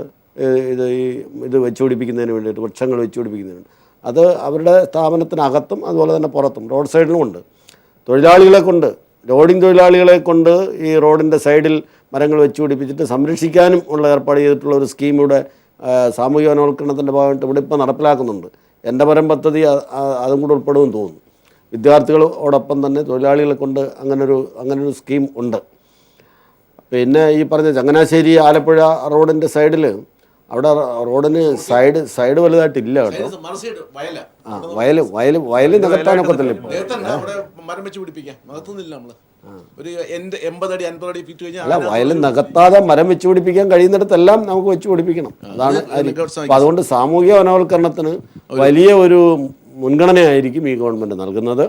അതിന് മുന്നോട്ട് വരുന്ന എല്ലാ സന്നദ്ധ പ്രസ്ഥാനങ്ങൾക്കും എല്ലാവിധ പ്രോത്സാഹനവും നൽകും. ആവശ്യമായിട്ടുള്ള അദ്ദേഹം പറഞ്ഞ കണക്ക് തന്നെ വിവിധങ്ങളായിട്ടുള്ള വൃക്ഷത്തൈകളും മറ്റുമൊക്കെ ഉൽപ്പാദിപ്പിച്ചു കൊടുക്കാൻ വനം വകുപ്പ് അതിന് മുൻകൈ എടുക്കും. ഇപ്പോൾ തന്നെ യഥാർത്ഥത്തിൽ ഒരെണ്ണം അത്രയും ആക്കിയെടുക്കുന്നതിന് 6 രൂപയും കൊണ്ട് ചിലവ് വരും. പക്ഷേ 50 പൈസ വെച്ചാണ് സന്നദ്ധ സംഘടനകൾക്കെല്ലാം ഇത് കൊടുക്കുന്നത്. അതിൻ്റെ ട്രാൻസ്പോർട്ടേഷൻ്റെ ചിലവ് മാത്രമേ ആവുന്നുള്ളൂ. നമ്മൾ ഈ വന സംരക്ഷണത്തിൻ്റെ കാര്യം പറഞ്ഞു. അതുപോലെ തന്നെ നമ്മുടെ അർബൻ ഇപ്പോൾ നമ്മൾ സർക്കാർ ഭൂമിയിലേക്കുള്ള മരങ്ങൾ മുറിക്കുന്നതിനുള്ള കുറച്ചുകൂടെ ഒരു വ്യക്തത വേണം. കാരണം അതിന് ഓപ്ഷൻ ചെയ്യുന്നതിന് പകരം ഫോറസ്റ്റ് ഡിപ്പാർട്ട്മെൻറ്റിന് തന്നെ ഒരു മെക്കാനിസം ഉണ്ടാകുകയാണെങ്കിൽ നമ്മൾ ഇപ്പോൾ DFOയോ അല്ലെങ്കിൽ ഒരു ഹൈറാർക്കിയിൽ വിളിച്ച് പറഞ്ഞു കഴിഞ്ഞാൽ അവർ വന്ന് ഇൻസ്പെക്ട് ചെയ്ത് അതിൻ്റെ ചോപ്പ് ചെയ്യണം, അങ്ങനെ ഒരു സംവിധാനം ഉണ്ടാക്കാനുള്ള സാധ്യത ഉണ്ടോ എന്നുള്ളതാണ്. അപ്പോൾ കുറച്ചുകൂടെ റെസ്പോൺസിബിൾ ട്രീ കൾച്ചർ മുന്നേ ബിനോയിയാണ് അത് വളരെ ശക്തമായിട്ട് കൊണ്ടുവന്നത്. അപ്പോൾ അങ്ങനെ അതിൻ്റെ ഒരു തുടർച്ച മാത്രമല്ല, അതിൽ തന്നെ കോർപ്പറേഷനിലാണ് കോർപ്പറേഷൻ മേയർ ഉൾപ്പെടെയുള്ള സിവിൽ സൊസൈറ്റി മെമ്പേഴ്സൊക്കെയുള്ള ഒരു ട്രീ കമ്മിറ്റി ഉണ്ട്.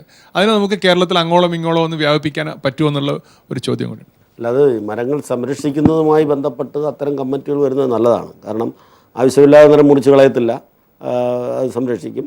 എന്തുകൊണ്ട് മുറിക്കുന്നു എന്നുള്ളതിനെ സംബന്ധിച്ചൊരു ധാരണ അപ്പോൾ പൊതുജനത്തിനുണ്ട്. അതുകൊണ്ട് അത്തരം ഒരു കമ്മിറ്റി പ്രവർത്തിക്കുന്നത് നല്ലതാണ്.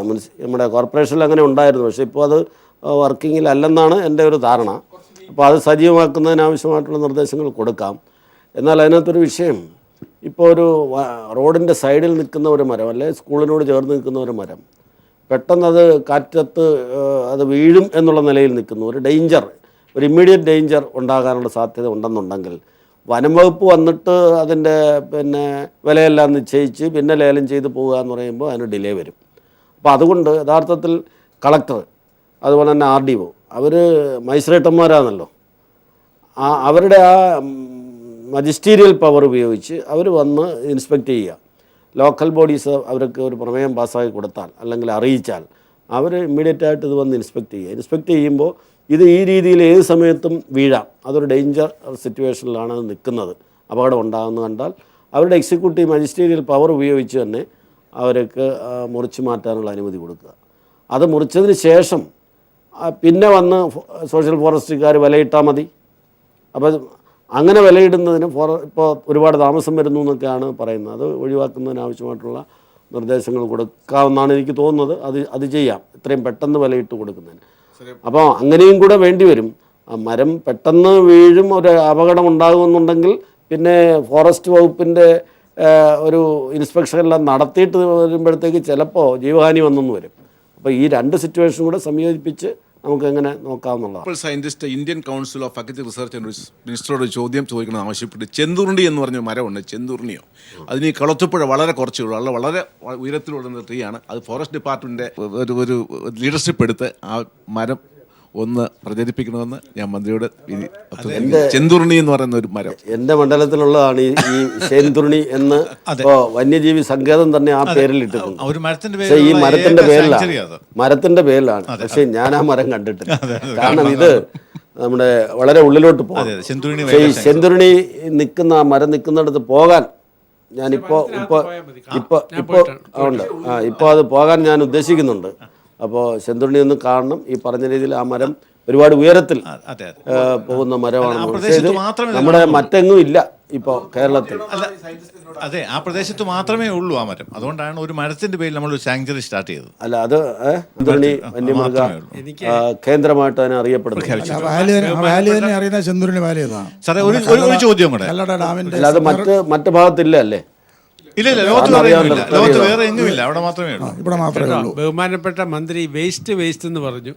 ഈ എറണാകുളത്തൊക്കെ പോയി കഴിഞ്ഞ് കഴിഞ്ഞാൽ പോട്ടി പോട്ടി പുട്ടും ഒക്കെ കിട്ടുമെന്നും പറഞ്ഞ് എഴുതി വെച്ചിട്ടുണ്ട്. അതൊരു വേസ്റ്റ് അല്ല, എന്നാൽ മനുഷ്യൻ കഴിക്കുന്ന ഒരു സാധനം തന്നെയാണ്. അപ്പം അതുകൊണ്ട് ആ വേസ്റ്റ് എന്നുള്ള ഒരു പദപ്രയോഗം എനിക്ക് വിഷമം വന്നു. അതുകൊണ്ടാണ് ഞാൻ പറഞ്ഞത്. നമ്മൾ കഴിക്കുന്നതിൻ്റെ മറ്റേ കോഴിയുടെയും മറ്റുമൊക്കെ അവശിഷ്ടം എന്ന് പറഞ്ഞില്ലേ, അതാണ് അതിലേ. അല്ല, നമ്മൾ ഈ വനം വകുപ്പിനെ പോലെ തന്നെയോ അല്ല അധികമോ പ്രവർത്തിക്കുന്നതാണ് പരിസ്ഥിതി പ്രവർത്തകരും പരിസ്ഥിതി സംഘടനകളും മീഡിയ പ്രവർത്തകരും ഒക്കെ വനസംരക്ഷണത്തിന്. അവരെ നമുക്ക് എങ്ങനെ ഫലപ്രദമായി വനസംരക്ഷണത്തുമായിട്ട് ചേർത്ത് പ്രവർത്തിപ്പിക്കാൻ കഴിയും എന്നൊരു ചോദ്യം. ഇപ്പം തന്നെ നമ്മുടെ സംസ്ഥാനത്തൊരു വൈൽഡ് ലൈഫ് അഡ്വൈസറി കമ്മിറ്റി ഉണ്ട് സ്റ്റേറ്റ് അടിസ്ഥാനത്തിൽ. അത് യഥാർത്ഥത്തിൽ ഞാനൊന്ന് നോക്കിയപ്പോൾ കഴിഞ്ഞ 6 മാസത്തിനുള്ളിൽ അത് കൂടിയിട്ടില്ല. 6 മാസം അല്ലെന്നാണ് തോന്നുന്നത്, എന്തായാലും 6 മാസത്തിനുള്ളിൽ അത് കൂടിയിട്ടില്ല. അപ്പോൾ അത് റീകോൺസ്റ്റിറ്റ്യൂട്ട് ചെയ്യാനും അടിയന്തരമായി തന്നെ അത് വിളിച്ചു കൂട്ടുന്നതിനും അതിനകത്ത് ഈ പരിസ്ഥിതി പ്രവർത്തകർ, അറിയപ്പെടുന്ന ആളുകൾ, നേരത്തെയുള്ള ഫയൽ ഞാൻ നോക്കിയാൽ സുകുമാരി ടീച്ചർക്ക് അതിനകത്ത് അംഗങ്ങളായിരുന്നിട്ടുണ്ട്. ഈ രംഗത്തെ ഏറ്റവും ശ്രദ്ധേയമായിട്ടുള്ള പ്രവർത്തനങ്ങൾ നടത്തുന്നവരും അങ്ങനെയൊക്കെ ഉള്ളവരെ ഉൾക്കൊള്ളുന്നതാണ്. അല്ലാതെ ഗവൺമെൻറ്റിൻ്റെ ഒരു മേൽക്കൈ വരുന്ന ഒരു ഇതല്ല. അവരുടെ അഡ്വൈസ് അനുസരിച്ചാണ് വന വികസനവുമായി ബന്ധപ്പെട്ട് അല്ലെങ്കിൽ വനം വകുപ്പുമായി ബന്ധപ്പെട്ടുള്ള മിക്കവാറും എല്ലാ കാര്യങ്ങളിലും തീരുമാനങ്ങൾ വരുന്നത്. നേരത്തെ അങ്ങനെ ആയിരുന്നു. അപ്പോൾ അതുകൊണ്ട് അത് പുനഃസ്ഥാപിക്കാൻ ഉദ്ദേശിച്ചിട്ടുണ്ട്. അങ്ങനെ ചെയ്യും. വളരെ സമഗ്രമായ ഒരു ചർച്ചയാണ് മന്ത്രി ഭരിക്കുന്ന വകുപ്പുകളുമായി ബന്ധപ്പെട്ട് ഇവിടെ നടന്നത്. ഇവിടെ നടന്ന ചർച്ചയെക്കുറിച്ച്, ഇതിൽ ഉന്നയിക്കപ്പെട്ട പ്രശ്നങ്ങളെക്കുറിച്ച് അപ്പോൾ തന്നെ മന്ത്രി മറുപടി പറഞ്ഞിട്ടുണ്ട്. എങ്കിൽ പോലും ഈ പരിപാടി സമാപിക്കുന്നതിന് മുന്നോടിയായി മന്ത്രി തൻ്റെ ചില ധാരണകൾ കൂടി പറയും. എനിക്ക് അവസാനമായി പറയാനുള്ളത്, വ്യത്യസ്ത മേഖലയിലെ ആളുകളാണ് ഈ പാനലിൽ ഉൾപ്പെട്ട് ഇവിടെ ഇരിക്കുന്നത്. അപ്പോൾ അവരുടെ എല്ലാം ആ മേഖലകളിലെ പൂർണ്ണമായിട്ടുള്ള സഹകരണവും ഈ വകുപ്പുകളുടെ കൈകാര്യം ചെയ്യുന്ന കാര്യത്തിൽ ഉണ്ടാകണം എന്നുള്ളൊരു വിനീത അഭ്യർത്ഥനയാണ് എനിക്ക് ആ കാര്യത്തിൽ ഉള്ളത്. നമ്മുടെ പൊതുസമൂഹത്തിൻ്റെ താല്പര്യങ്ങൾ സംരക്ഷിക്കുന്ന ജനപക്ഷ സമീപനം തന്നെ ആയിരിക്കും ഈ വകുപ്പുകളുടെ കൈകാര്യത്തിൽ ഞാൻ സ്വീകരിക്കുന്നത്. അപ്പോൾ അതുകൊണ്ട് ജനങ്ങളെ അടിച്ചേൽപ്പിച്ചല്ല, മറിച്ച് അവരുടെ പൂർണ്ണ പങ്കാളിത്തം. ഇവിടെ ചോദിച്ചു പരിസ്ഥിതി ആളുടെ ആ രംഗത്തെ പ്രവർത്തകരെ എങ്ങനെ വനം വകുപ്പിൻ്റെ പ്രവർത്തനവുമായിട്ട് സഹകരിപ്പിക്കാമെന്ന് ചോദിച്ചു. ഏതെല്ലാം രീതിയിൽ അവരെ ഉൾക്കൊള്ളാൻ കഴിയുമോ അങ്ങനെ അവരുടെ അഭിപ്രായവും അവരുടെ പങ്കാളിത്തവും ആ നിലയിൽ തന്നെ ആയിരിക്കും നമ്മുടെ എല്ലാ വകുപ്പുകളുടെയും പ്രവർത്തനങ്ങൾ കൊണ്ടുപോകാൻ ഉദ്ദേശിക്കുന്നതെന്നാണ് എനിക്ക് പറയാനുള്ളത്. പിന്നെ ഞാൻ ഇടതുപക്ഷ ജനാധിപത്യ മുന്നണിയുടെ ഭാഗമാണ്. ആ ഗവൺമെൻറ്റാണ് ഭരിക്കുന്നത്. ഞങ്ങൾ ഒരു പ്രകടന പത്രിക മുന്നോട്ട് വെച്ചുകൊണ്ടാണ് തിരഞ്ഞെടുപ്പിനെ നേരിട്ടത്. അപ്പോൾ ആ പ്രകടന പത്രികയ്ക്ക് അനുസൃതമായിട്ടായിരിക്കും ഒരു സമീപനം സ്വീകരിക്കുന്നത്. പക്ഷേ അത് ഏകപക്ഷീയമാവത്തില്ല ഒരിക്കലും. പ്രതിപക്ഷത്തിൻ്റെ അഭിപ്രായവും അല്ലെങ്കിൽ പൊതുജനത്തിൻ്റെ ഭൂരിപക്ഷത്തിൻ്റെ അഭിപ്രായവും കൂടെ കണക്കിലെടുത്തായിരിക്കും എൻ്റെ വകുപ്പുകളിൽ ഞാൻ കൈകാര്യം ചെയ്യുന്നതെന്ന് മാത്രമാണ് എനിക്ക് ഈ അവസരത്തിൽ പറയാം. ആഴ്ചകൾ മാത്രം പ്രായമുള്ള മന്ത്രി പുതുമുഖം ആണ് എന്ന് പറഞ്ഞുകൊണ്ടാണ് സംസാരിക്കാൻ തുടങ്ങിയത്. പക്ഷേ അദ്ദേഹം മിതഭാഷി മാത്രമല്ല, സൂക്ഷ്മദൃക്ക് കൂടിയാണ് എന്ന് തെളിയിച്ചുകൊണ്ടാണ് ഇവിടെ ഉയർന്നു വന്ന പ്രശ്നങ്ങൾക്ക് മറുപടി പറഞ്ഞത്. മന്ത്രിയോട് ഞങ്ങൾ നന്ദി പറയുന്നു. ഒപ്പം തന്നെ പൊള്ളയായ ചർച്ചകളാണ് പലപ്പോഴും ടെലിവിഷനിൽ ഉണ്ടാകുന്നത് എന്ന് പരക്കെ പരാതിയുള്ള ഒരു നാടാണ് നമ്മുടേത്. പക്ഷേ പ്രശ്നങ്ങൾ അറിയാവുന്നവർ എത്രമാത്രം സമഗ്രമായി ആത്മാർത്ഥതയോടുകൂടി കാര്യങ്ങൾ ശ്രദ്ധിക്കുന്നു എന്ന് തെളിയിച്ചു ഇവിടെ ചർച്ചയിൽ പങ്കെടുത്ത ഓരോ അതിഥിയും. അവരോടെല്ലാം ഞങ്ങൾ നന്ദി പറയുന്നു. ഈ പരിപാടി ഇവിടെ അവസാനിക്കുകയാണ്. എല്ലാവർക്കും നമസ്കാരം.